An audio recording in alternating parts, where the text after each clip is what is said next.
거의 3년 만에 오후 예배인데 오늘 이렇게 하나님 은혜로 또 많이 또 참석해 주셨고 또 하나님이 기뻐하시는 아름다운 목장들이 되게 될 줄로 믿습니다. 오늘 이 본문의 말씀은 빛과 소금이 되라라는 말씀인데 우리가 참 잘 알고 있는 말씀이면서도 깊은 의미를 담고 있죠. 이 본문의 문맥 속에서 보면 사실은 이게 산상보훈 안에 있는 건데 좀 역설적인 메시지들을 예수님이 지금 계속 던지고 있어요. 그래서 가끔 말씀드리지만 캐도릭 합전 종파에서는 이 팔복을 일반 성도들한테 가르치지 마라. 너무 어려워서 이거는 헌신한 그 종교 지도자들이나 헌신된 사람들한테 일리가 좀 있습니다. 그만큼 쉽지 않은 이야기입니다. 그러나 한 걸음 더 나가면 우리가 노력과 의지로 하는 게 아니라 하나님이 도우시면 할 수 있습니다. 할렐루야. 하나님이 도우시면 아무리 불가능한 일이라도 우리가 할 수 있다고 하는 것이지요. 자, 그러면 오늘 우리가 잘 아는 말씀이지만 오늘 본문에 예수님이 던진 의도들을 조금 파악하면서 같이 은혜를 받아보면요. 자, 너희는 세상의 소금이니 소금이 그 맛을 잃으면 무엇으로 짜게 하리요? 그렇죠? 요 문구 자체가 지금 니들이 소금 노릇 잘 못한다는 뜻이에요. 자, 당시 소금 이야기를 한번 조금 해볼까요? 당시 소금은 대부분 그 유대 지역에서는 암염이었어요. 근데 암염이 아주 순수한 암염도 있는데 이 지중해가 아니라 이 사해에서 나오는 암염들은 불순물들이 많았어요. 그러니까 불순물들이 많으니까 그것을 정제하면 순수한 소금은 얼마 남지 않았어요. 자, 그러면 오늘 말씀 속에 사실은 진짜 무서운 말씀은 뭐냐면 짠맛을 잃어버리면 후에는 아무 쓸데없어 다만 밖에 버려져 사람에게 밟힐 뿐이니라가 이게 예수님 감정이 섞인 말씀이에요. 너희들이 소금이라고 말하는데 실제로 갖다 버리게 생겼다 이 말이에요. 그래서 처음엔 소금이라다 가져왔는데 정제하면서 쓸모없는 부분들은 다 정제해서 버립니다. 소금은 얼마 남지 않습니다. 당시 소금이 얼마나 비쌌으면 금처럼 비쌌고 여러분 아시죠? 셀러리맨이라고 하는 말이 솔트에서 나온 거예요. 월급을 준다 할 때 로마의 군인들의 월급을 뭘로 줬냐면 소금으로 줬어요. 그 정도로 월급이라는 뜻이죠. 소금이 그렇게 귀중한 건데 이렇게 정제해서 쓸모없는 찌꺼기들은 골치가 아팠습니다. 그게 소금기가 남아있어서 잘못 버리면 어떻게 되죠? 밭을 다 버려요. 그러니까 반드시 어디다 버려야 돼요? 밟고 다니는 길에다 버려야 돼요. 네. 아주 골치 아픈 소금이 그렇게 귀중한 건데 소금과 같이 붙어 있었던 이 쓸모없는 찌꺼기들은 정말 쓸모없는 오늘 예수님 그 말씀을 하고 계시는 것이죠.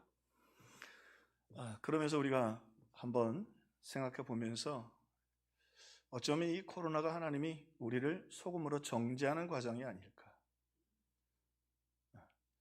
우리 평화의 식구들은 정제되지 않고 진짜 금보다 귀한 우리 소금으로 남아서 주님의 뜻을 이룰 수 있기를 주의 이름으로 축원합니다. 자, 그러면 소금인지 아닌지 어떻게 알 수 있을까? 소금의 특징이 있죠. 녹아서 맛을 내죠. 조금 우리식으로 이걸 표현을 하면 세상을 아파하는 사람이 소금이에요. 세상이 썩지 않게 하고, 그죠? 세상 보면 아프잖아요. 세상 돌아가는 거 보면 답답하고, 그렇죠? 세상을 보고 아파하고, 또 세상을 보면 또 그렇게 아픈 마음을 가지고 기도할 때 오늘 그게 진정한 소금의 모습이다. 우리 평화교회는 여러분 우리 말씀드린 것처럼 간증 집회도 뭐 참 은혜롭고 또 치유도 있고 해야 되겠지만 오늘 세상을 아파하고 믿음을 잃어버린 사람들을 주께로 인도와서 회복시키는 우리 참된 평화의 식구들이 되기를 주의 이름으로 축원합니다. 거꾸로 말하면 그러면 쓸모없는 찌꺼기들이 특징이 뭐냐? 아픔이 없다는 거예요. 세상을 향한 아픔이 없다. R.A. 토저가 그런 말을 했죠. 현대교회의 가장 큰 이유는 세상을 향한 아픔을 잃어버렸다. 우리끼리 모이는 거예요.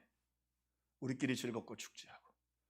똑같은 우리 첫 번째 큰 행사에 두 번째 큰 행사들 해나가는데 중심이 참 중요합니다. 우리 세상을 아파하고 죽어가는 영혼들, 오늘 말씀처럼 그 후에는 죽으리라. 우리 아파하는 마음으로 주님 앞에 새 생명을 얻게 하는 참된 소금들 되기를 주의 이름으로 축원합니다. 두 번째 빛 이야기를 하시는데 너희는 세상의 빛이라. 그런데 이 말씀도 굉장히 예수님이 그 산상수훈 자체가 역설적이잖아요. 심령이 가난한 자는 복이니 가난한 사람이 어떻게 복이 있어요? 예나 지금이나 가난한 사람 복 있기 어려워요. 애통하는 사람이 지금 문제가 있어서 아픈데 어떻게 복이 있냐? 근데 거기 하나님의 개입이 있고 은혜가 있다라는 역설적인 메시지들이에요. 산상보훈이. 자, 여기 말씀에도 보면 사람이 등불을 켜서 말 아래 두지 아니하고 등경 위에 두나니 이러므로 집안 모든 사람에게 비추느니라. 그 조금 더 강조하십니다. 근데 이 말의 뜻은 이렇게 가난한 집에서는 등경을 벽이나 이런 데 이렇게 좀 나온 부분에 등을 켜서 다 보게 했는데 그걸 밑에다 두면 잘 안 보이잖아요. 근데 밖에 나갈 때는 그걸 밑에다 내려놓고는 했다고 그래요. 모래를 놓고 불을 간수하기 위해서. 근데 이제 좀 더 구체적으로 설명하시죠. 빛에 대해서 말씀하시면서 오늘 말씀해 보니까 이같이 너희의 빛을 사람 앞에 비치게 하여 그들로 착한 행실을 보라고 했고 사람이 등불을 켜서 또 하나 말 아래에 두지 아니하고 그랬어요. 원문에 번역을 한 다른 번역들 보면 재밌게 번역을 참 잘해 주었어요. 뒷박으로 등불을 덮어두는 사람이 누가 있느냐? 그릇으로 등불을 덮어두는 사람이 어디 있느냐? 그 등불이 있는데 그릇으로 덮었다 이 말이에요. 그 당시에는요, 그 불씨를 남겨놓으려고 불을 안 껐어요. 다시 켜기가 쉽지 않았어요. 근데 불을 켜서 그릇으로, 큰 그릇으로 덮어버리는 일이 있어서야 되겠느냐? 자, 이게 무슨 말이냐면 신앙인들의 모습이 이럴 수 있다고 하는 것이죠. 빛은 어둠을 물리치고 또 빛은 열도 발산하고 또 빛은 길을 인도하는 일인데 다시 말하면 진정한 빛은 우리 소금은 세상을 아파하는 것이고 빛은 세상을 사랑하는 것이다. 어둠 속에 있잖아요. 낙심 가운데 있잖아요. 그게 없다면 바리새인들이나 지금 사두개인들은 세상을 사랑하는 마음도 없고 아파하는 마음도 없어요. 그냥 어떻게 보면 그 사람들한테 영광이나 받고 자기들 권위를 누리려고 한단 말이죠. 그러나 진정한 빛은 어떻게 해요? 아파하고 그리고 사랑하는 거죠. 빛이 비치면 어둠은 사라지잖아요. 빛이 비치면 어둠은 절망도 사라지고 어둠도 사라지고 슬픔도 사라지고 할렐루야. 네, 역사해 주시니. 네. 그러므로 오늘 너희들이 혹시 사탄이 너희들을 이렇게 그릇으로 덮지 않도록 시험에 들지 않도록 고린도 교회가 그렇게 됐잖아요. 이게 싸움 박질 나니까 비치고 뭐가 아무 소용이 없어. 은혜 받았다, 능력 받았다, 바울 파다, 게바 파다 사탄이 덮어버리니까 이건 뭐 세상에 빛이 안 되는 거죠. 우리 이 한 주간을 보내면서 세상을 아파하고 또 여러분 가까이 있는 사람들, 곁에 있는 사람들을 사랑하는 참된 빛이 있어서 그 빛이 물러갈 수 있기를 주님의 이름으로 축원합니다. 자, 그리고는 오늘 주님 한 말씀 더 하죠. 너희의 빛이 사람 앞에 비치게 하여 그들로 너희의 착한 행실을 보고 하늘에 계신 너희 아버지께 영광을 돌리게 하라. 이것도 사실은 역설적인 말씀이에요. 너희의 착한 행실을. 이 단어들은 각각 독특한 의미들을 가지고 있는데 먼저 여기 너희는 그리고 여기 보면 오늘 본문에 세상의 만이라. 너희는 세상의 소금이라. 너희는 세상의 빛이라. 그런데 지금 바리새인들이나 예수님을 모함하려고 하는 사람들은 계속해서 세상을 오히려 정죄만 하고 미워하고 이방 사람들을 그렇게 참 좋지 않은 개 취급을 하고 그 당시에는 개가 좋지 않았으니까 돼지 취급을 하고 그랬어요. 그런데 오늘 예수님은 완전히 다른 말씀을 해요. 너희는 세상의 소금이라. 세상이 코스라는 말이 주로 이 헬라어에 쓸 때는 아주 나쁜 뜻이었어요. 무슨 말이냐면 예수님 영접하지 않고 세상은 예수님을 대적하고 사탄의 지배 아래에 있는 이 땅을 얘기할 때 세상이라는 말을 썼어요. 근데 예수님이 지금 그러니까 이 바리새인들이 예수님과 불편했던 거예요. 세상에서 세상의 빛이라니 세상은 저주를 받아야지. 세상의 소금이라니 거기서 왜 녹아? 세상은 저주를 해야지. 그래 너희는 세상에서 비치고 소금이 돼야 된다 말이에요. 역설적인 메시지이죠. 그리고 신앙생활 오래 하다 보면 이렇게 되기 쉽습니다. 그래서 말씀 안에 우리가 깨어져야 되고 부흥에도 필요합니다. 자, 그러면서 오늘 말씀하시는데 너희 착한, 너희는 다르다. 근데 이 착하다라는 말이, 선이라는 말이 성경에서 두 가지 의미로 주로 쓰이는데, 아가토스라는 말이 있어요. 그건 의무적인 걸 얘기하는 거죠. 의무적인 선이 있어요. 예를 들자면 유대인들이 어쨌든 11조에 뛰고 나서 대단한 사람들이 11조를 또 뛰어서 어려운 이웃들을 돌보고 하는 일들을 하죠. 또 구제한다고 하고 흉내를 내죠. 근데 여기서 말하는 이 착한 행실은 아가도스가 아니라 칼로스라는 말이에요. 참 이게 독특한 말씀인데 매력적인 이런 뜻이에요. 매력적인. 그러니까 의무적이지 않고 우리 예배를 드려도 오늘 찬양 소리도 좋고 할렐루야. 많이도 오셨고 할렐루야. 할렐루야.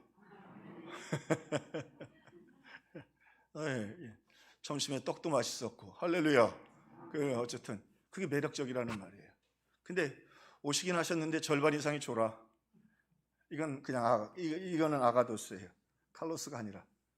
자, 무슨 말이냐? 여러분 이제 너희 착한 행실을 보고 하늘에 계신 너희 아버지께 영광을 돌리게 하라 그랬는데, 착한 그 다음에는 뭐라 그래요? 칼로스 그 다음에 행실이에요. 행함으로. 왜? 이게 유대인들은 말로 많이 했거든. 사랑합니다, 좋아합니다, 격려합니다, 그게 아니라 행함으로 해라. 오늘 예배 때 말씀 들었죠? 행함으로 어떻게 하라? 물 한 그릇 대접하고, 그죠? 작은 떡 하나 나누고. 그러면서 너희가 매력적으로. 사실은 어떤 사람이 매력적이에요? 그런 얘기 합시다. 지나가다가 어떤 분이 그런 얘기했는데, 야, 이건 성경 말씀 다음으로는 참 진리다. 나이가 들수록 입은 다물고 뭔 열라? 다 하시네.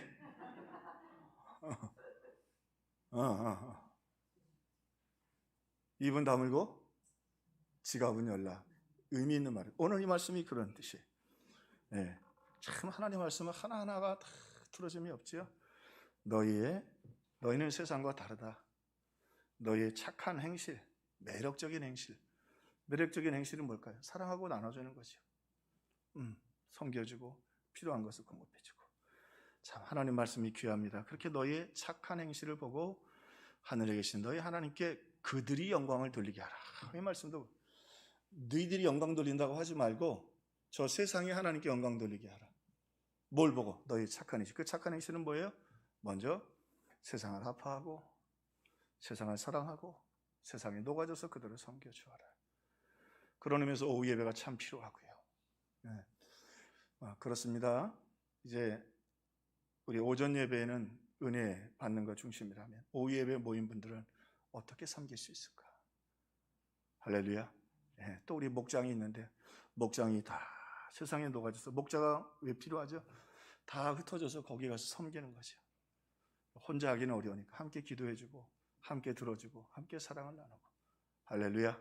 그래서 우리 평화의 식구들은 착한 행실을 통해 하나님을 영화롭게 하고 또 세상 사람들이 하나님을 찬양함으로 또 그렇게 세상 사람을 통해서 하나님 영광을 돌려서 하나님이 주시는 풍성한 은혜와 축복의 주인공들 되기를 주님의 이름으로 축원합니다.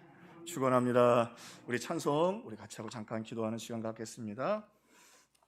우리 함께 불렀던 268장 구주의 복음을 전할 제목, 보혈의 능력. 복음을 전하고 사랑을 전하고 세상을 품을 수 있도록 도와주옵소서.